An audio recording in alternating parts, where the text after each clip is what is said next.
எல்லாருக்கும் இனிய காலை வணக்கம்.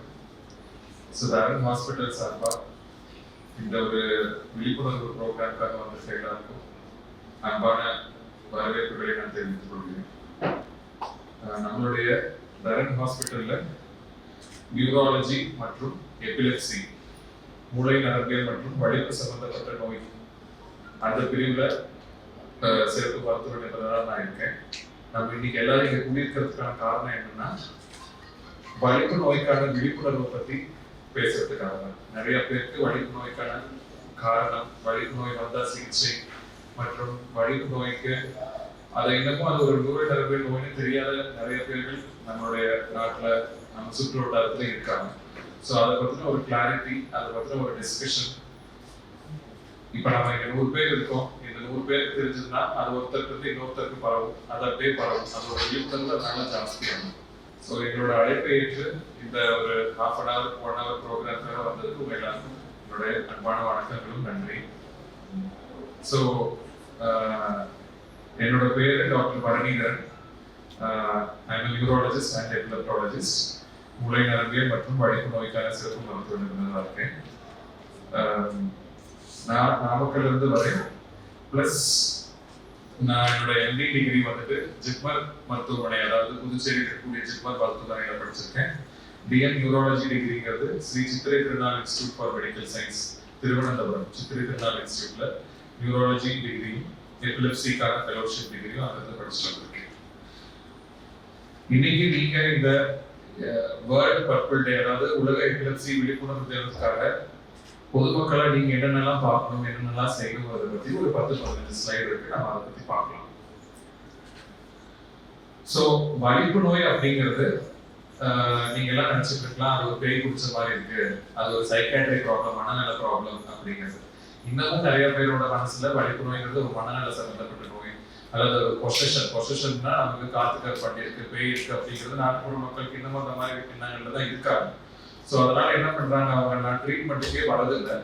அது மட்டும் இல்லாம அந்த பேஷண்டோட லைஃப் ட்ரீட்மெண்ட் இல்லாதனால என்ன ஆகும், அதை ஒதுக்கி வைக்கிறாங்க. வலிப்பு வந்துருச்சு அப்படின்னு சொல்லிட்டு இது ஏதோ காத்துக்கார் பண்ணிருக்கு, இது பைத்தியக்காரத்தனமான ஒரு நோய், இது வெளியில சொன்னா நம்ம குடும்பத்துக்கு அவமானம், பிரச்சனை அப்படிங்கிற பேர்ல மக்களை ஒதுக்கி வைக்க ஆரம்பிச்சிடுறாங்க.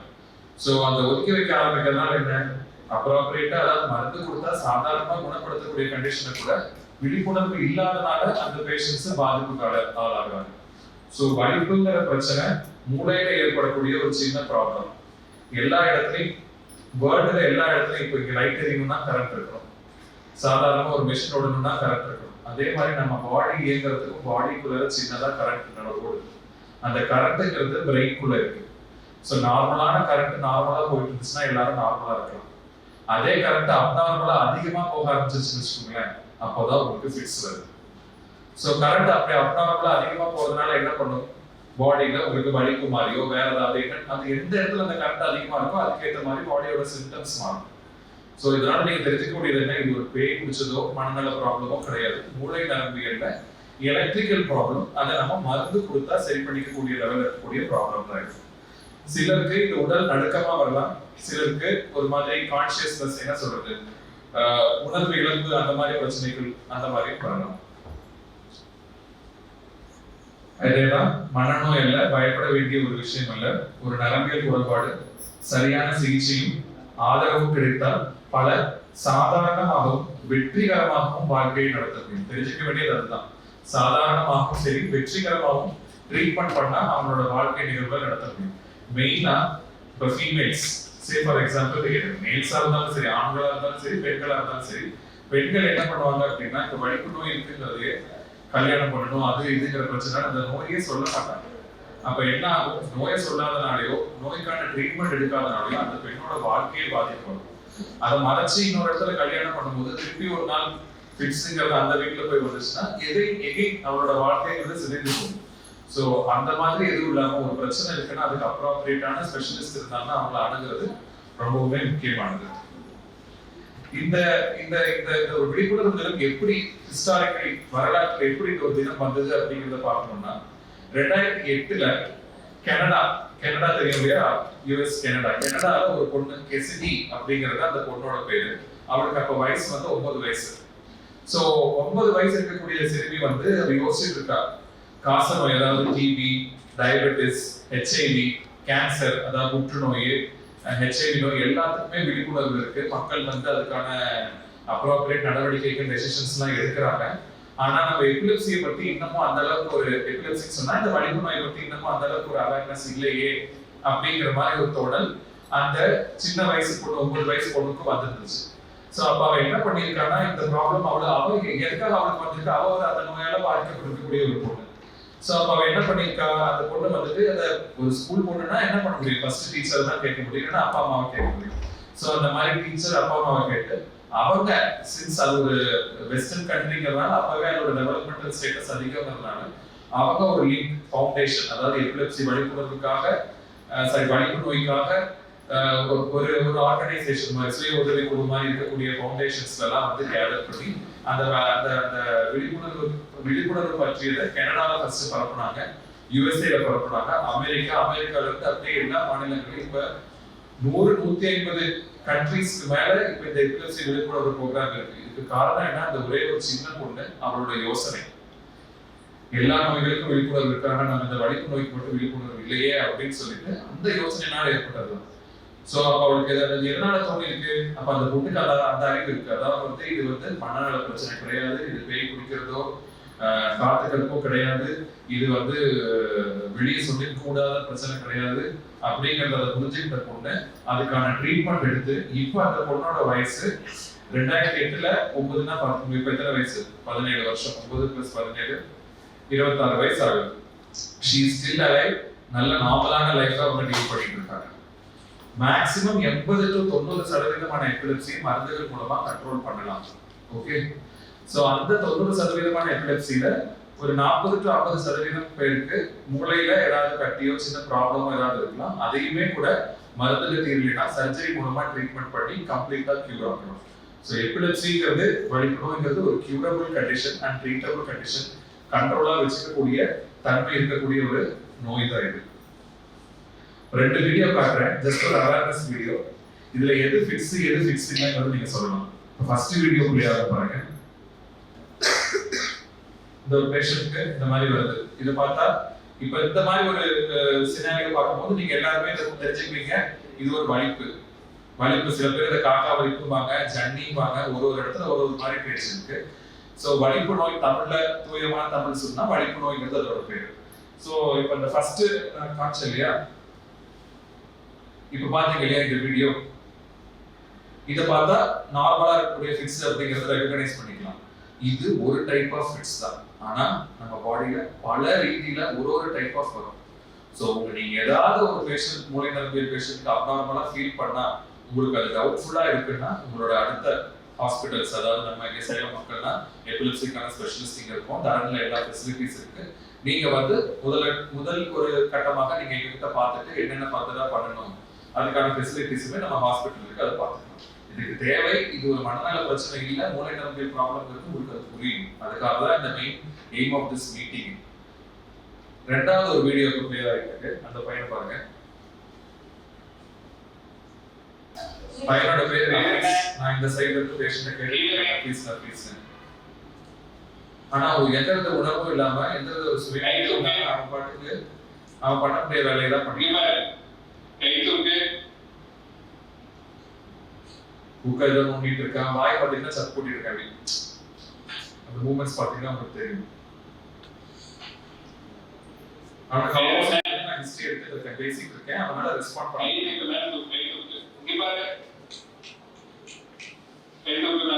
சோ எல்லா டைமும் ஃபிக்ஸ்ங்கிறது இப்படி ஜன்னி மாதிரி அடிச்சிட்டு வரணுங்கிற அவசியம் இல்லை. இந்த மாதிரி மைண்ட் லாஸ் ஆஃப் கான்ஷியஸ்னஸ், உணர்வு இழக்கக்கூடிய டைப்ல கூட ஃபிக்ஸ் வரலாம். சோ இது மாதிரி இருந்தாலுமே, நீங்க இந்த மாதிரி ஒரு சுற்றுவட்டாரத்துல பேஷன்ஸ் இருந்தாலுமே நரம்பியல் டாக்டர் அல்லது எபிலெப்சி டாக்டர் வந்து அணுகிறது ரொம்பவே நல்லது. இது ட்ரீட்டபிள் கண்டிஷன், மருந்து மாத்திரை போட்டா கட்டாயம் குணப்படுத்தணும். எந்த ஊர்ல இருந்து வர எது கேட்டாலும் தெரியல, கன்ஃபியூஷன்.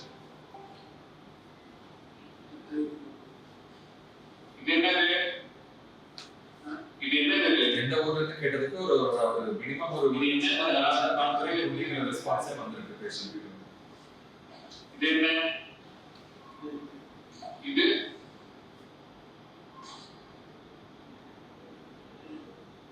ஸோ கிராஜுவலா ஒரு மாதிரி சுயநினைவு இல்லாத மாதிரி இருக்கும். ஆனா பேஷண்ட் கம்ப்ளீட்டா லாஸ் ஆஃப் கான்சியஸ்னஸ் இல்ல. பார்க்க நல்லா இருக்க மாதிரி தெரியும். ஆனா அவன் நம்மளோட இல்ல. Is dissociated. டிசோசியேட்டட்னா இந்த உலகத்துல இருந்து வேற ஏதோ உலகத்துல இருக்க மாதிரி இருக்கான். அவனால ரெஸ்பான்ஸ் பண்ண முடியல. வெளியே இருந்து பார்க்கறவங்களுக்கு அவன் நல்லா உட்காந்துருக்காங்கிற மாதிரி தான் தோணும். ஆனா அவன் சுற்று வட்டாரத்தோட ஒத்து இல்லை. ஓகே, ஸோ இது எல்லாமே இது மனநல ப்ராப்ளம் மாதிரி நினைச்சவங்களுக்கு டிலே இன் டயக்னோசிஸ் தான். டயக்னோசிஸ் கிடைக்காம ரொம்ப நாள் பார்த்துருக்க வேண்டிய சூழ்நிலை வரும். ஆனா இது என்ன ப்ராப்ளம்ங்கிற அப்ராப்ரியேட்டா மூளை நரம்பியல் டாக்டரோ எபிலெப்சி டாக்டரோ நீங்க கேட்டுக்கிட்டீங்கன்னா it is a type of epilepsy. இது நம்ம இங்கிலீஷ்ல டெம்பரல் லோப் எபிலெப்சின்னு சொல்லுவோம். மூளைங்கிறது பெருசா இது ஒரு மூளை. ஆனா மூளைக்குள்ள 4-8 பாகங்களாக நம்ம பிரிப்போம். அது ஒரு பாகத்துல இருந்து ஃபிட்ஸ் இருந்துச்சுன்னா இந்த மாதிரி இருக்கும். ஸோ அதெல்லாம் தெரியணும்னா நீங்க அப்ராப்ரியேட் டாக்டர் கன்சல்டேஷன் சேர்க்கணும். ஓகே, இப்போ நீங்க பார்க்க வேண்டியது ஒரு 5 பாயிண்ட்ஸ். வலிப்பு நோய் வந்திருக்கு. நீங்க எல்லாருமே ஒரு பஸ் ஸ்டாண்ட்லயோ எங்கேயாவது ஒரு காமன் பிளேஸ்ல நிற்கும் போதோ ஒரு ஃபங்க்ஷன்ல எங்கேயாவது இருப்பீங்க. அந்த இடத்துல திடீர்னு ஒரு பேஷண்ட் நான் ஃபர்ஸ்ட் காமிச்ச வீடியோ மாதிரி காக்கா வலிப்பு வந்துருச்சுன்னா நீங்க அந்த சமயத்துல என்ன பண்ணணும் என்ன பண்ணக்கூடாது அப்படிங்கிற ஒரு 4 பாயிண்ட்ஸ் நீங்க தெரிஞ்சுக்கணும். அந்த இடத்துல ஃபிட்ஸ் வரும்போது அவங்கள பார்த்துட்டோ அவங்க சுத்தி இருந்தாவோ பதட்டப்பட்டு இருக்க கூடாது. அமைதியான ஒரு சூழ்நிலையை கடைபிடிக்கணும்.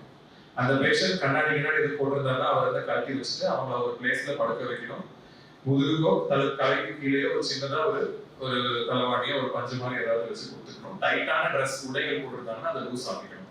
ஸோ அமைதியா இருக்கணும், பதட்டப்படக்கூடாது, பேஷண்ட்டை படுக்க வைக்கணும், ட்ரெஸ்ஸை லூஸ் பண்ணிக்கணும். கண்ணாடி அந்த மாதிரி ஏதாவது ஆப்ஜெக்ட்ஸ் கையில ஃபோன் இந்த மாதிரி இருந்தா அதை வேற ஒரு இடத்துக்கு மாற்றி வைக்கணும். படுக்க வச்ச உடனே பேஷண்ட்டை நம்ம ஒரு சைடுக்கு படுக்க வைக்கணும். ஏன்னா ஃபிட்ஸ் வரும்போது நம்ம பார்த்துருப்போம் டிவியில வீடியோலாம் வாயில இருந்து நுர வரும் இல்லையா, நவத்தலைக்கு வரும் ஃபிட்ஸ் வரும்போது. ஸோ அந்த மாதிரி நுரத்தலைக்கு வரும்போது நேரா படுத்துருந்துச்சுன்னா அது மூச்சு குழாய்க்கு போயிடுச்சுன்னா ப்ராப்ளம் ஆயிடும். ஸோ அந்த நுரையெல்லாம் வெளியே வரதுக்காக பேஷண்ட்டை ஒரு கழிச்சு ஒரு சைடுல படுக்க வைக்கணும். அது 2வது பாயிண்ட். 3வது பாயிண்ட், ஃபிட்ஸ் எவ்வளவு நேரம் இருக்கு. ஃபிட்ஸ் ஆரம்பிக்கிற டைம்ல இருந்து முடிகிற டைம் வரைக்கும் முக்காவாசி ஃபிட்ஸ் 5 நிமிஷத்துக்குள்ளாரே முடிஞ்சிடும்.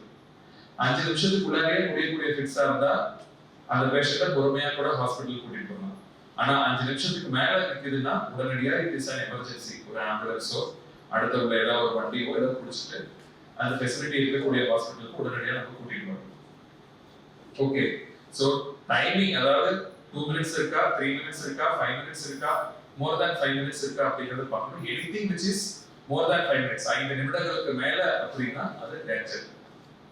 ஹாஸ்பிட்டல் இன்டர்வென்ஷன், ஹாஸ்பிட்டலுடைய உதவி அந்த பேஷண்ட்டுக்கு தேவை. 3 நிமிஷம் 2 நிமிஷத்துக்குள்ள இருந்துச்சுன்னா நீங்க மேபி ஒரு நாள் கழிச்சு கூட கொண்டு வரலாம். அந்த பேஷண்ட் சிவிலைஸ் ஆனோடனே கொண்டு வரலாம். 5 நிமிஷத்துக்கு மேல இருந்தா உடனே தூக்கி போட்டு முடியாது. அடிபட்டு இருந்துச்சுனாவோ 5 நிமிஷத்துக்கு மேல வலிப்பு இருந்தாவோ நிக்காம திருப்பி எபிலெப்சி வந்துட்டு இருந்துச்சுனாவோ வலிப்பு வந்து நின்னதுக்கு அப்புறமும் சுவாசம் விட முடியாத பிரச்சனைகள் இருந்தாவோ இது 4 மெயின் கண்டிஷன். நிக்காம திருப்பி வருது, அடிபட்டு இருக்கு, 5 நிமிஷத்துக்கு மேல வலிப்பு இருக்கு, வலிப்பு நின்னதுக்கு அப்புறமும் சுவாசம் விடுறதுக்கான ப்ராப்ளம் இருக்கு அப்படின்னா யோசிக்கவே கூடாது. Call and ambulance. எமர்ஜென்சியா ஆம்புலன்ஸையோ அல்லது உங்க வண்டியில வீட்டில் இருக்கக்கூடிய வண்டியிலையோ பேஷண்ட்டை தூக்கி போட்டு உடனடியா கேர்க்கு வரணும். We have a 24/7 casualty facility. அதாவது அவசர சிகிச்சை பிரிவு இங்க 24 மணி நேரம் 7 நாட்கள், அதாவது 24/7 365 டேஸ் ரன்னிங் ஆகிட்டு இருக்கு. எங்களுக்கு எஃபிஷியன்ட்டா எமர்ஜென்சி கன்சல்டன்ட்ஸ் இருக்காங்க, டிஎம்ஓஸ் இருக்காங்க. We as a specialist neurologist and epileptologist பேஷண்டோட சீரியஸ்னஸ் பொறுத்து நியமனங்கள் அவைலபிளா இருக்கும். சில இடத்துல ஸ்பெஷலிஸ்ட் அவைலபிளா இருக்க மாட்டாங்க. நாங்க எமர்ஜென்சி சினாரியோஸ்லயுமே கூட இங்க அவைலபிளா இருக்கும். ஓகே,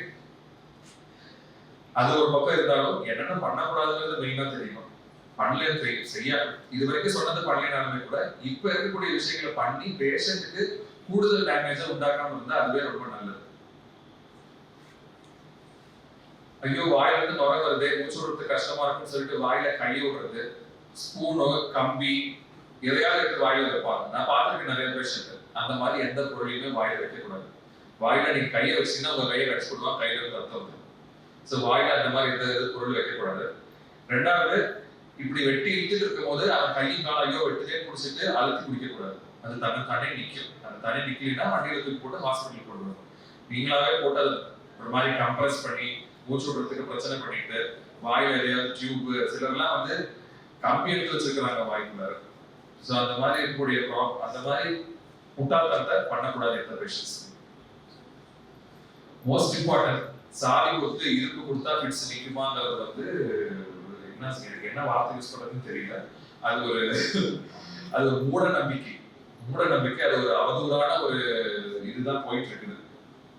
தவறான நம்பிக்கை மக்களோட மனசுல அது பரவிட்டு இருக்கு. சாவியோ இரும்பு கொத்தோ எதையாவது நீங்க கையில கொடுத்தீங்கன்னு வச்சுக்கோங்க. இப்போ ஒரு இரும்பு கையில கொடுக்குறீங்க, பேஷண்ட் ஃபிக்ஸ் வருது, இப்படி இப்படி எடுத்துட்டு இருக்கான். இந்த கையில இருக்கக்கூடிய இரும்பு வந்து கண்ணில் குடிச்சுன்னா என்ன ஆகும்? ஃபிக்ஸ் 5 நிமிஷத்துல நின்னும். ஆனா கண்ணுக்குள்ள அந்த இரும்பு போயிடுச்சுன்னா கண் பார்வையே போயிடும் அதுக்கப்புறம். ஸோ அதனால என்ன ஆகும்? வந்த பிரச்சனை என்னமோ அதனால நீங்க ஏதோ காப்பாற்ற போறேன்னு சொல்லிட்டு பண்ணக்கூடியதுனால ஏற்படக்கூடிய விளைவுங்கிறது வேற. கண் பார்வை போனா சில சமயம் சில கண்டிஷன்ல கண் மாத்தி வைக்கலாம், ஆனா நிறைய கண்டிஷன்ல கண் மாத்தி வைக்க முடியாது. அதெல்லாம் நம்ம வந்து கேர்ஃபுல்லா இருக்கணும். இந்த மூட நம்பிக்கை, அவ நம்பிக்கைகள், இரும்பு கொத்து, சாவி அதுதான் கொடுத்தா பிக்ஸ் நிக்குங்கிற ஒரு தாட் ப்ராசஸே அடி மனசோட நம்ம ஒழிச்சிருக்கோம். ஓகே, மோர் தென் என்னென்ன பாயிண்ட் சொன்னேன்? எப்ப இருந்தா உடனடியாக ஹாஸ்பிட்டல் கொண்டு வரணும்? மோர் தென் 5 minutes, 5 நிமிடத்துக்கு மேல இருந்தா. ரெண்டாவது, ஃபிக்ஸ்னால அடிபட்டு கீழே விழுந்தா. மூணாவது, ஃபிக்ஸ் வந்ததுக்கு அப்புறம் பிரீத்திங் டிஃபிகல்ட்டி கண்டினியூஸாவே இருக்கு அப்படின்னா, அதாவது சுவாசம் விடாம அப்படியே சுயநினைவு இல்லாம இருப்பாங்க அப்படி இருந்தா. நாலாவது, ஃபர்ஸ்ட் ஃபிக்ஸ் 2 நிமிஷத்துல நின்றுச்சு, ஆனா திருப்பி ஒரு 10 நிமிஷத்துக்குள்ள இன்னொரு ஃபிக்ஸ் வருது. சோ நிக்காம கண்டினியூஸா 2-3 தடவை ஃபிக்ஸ் வந்துட்டே இருந்தா இதெல்லாம் எமர்ஜென்சி, அப்பவே கொண்டு வரணும். மற்ற கேசஸ்ல 5 நிமிஷம் 2 நிமிஷத்துக்குள்ள நின்றுச்சுன்னா அன்னைக்கு கொண்டு வரனாலுமே அதுக்கு அடுத்த நாள் கொண்டு வந்து டாக்டரோட கன்சல்டேஷனை அணுகணும்.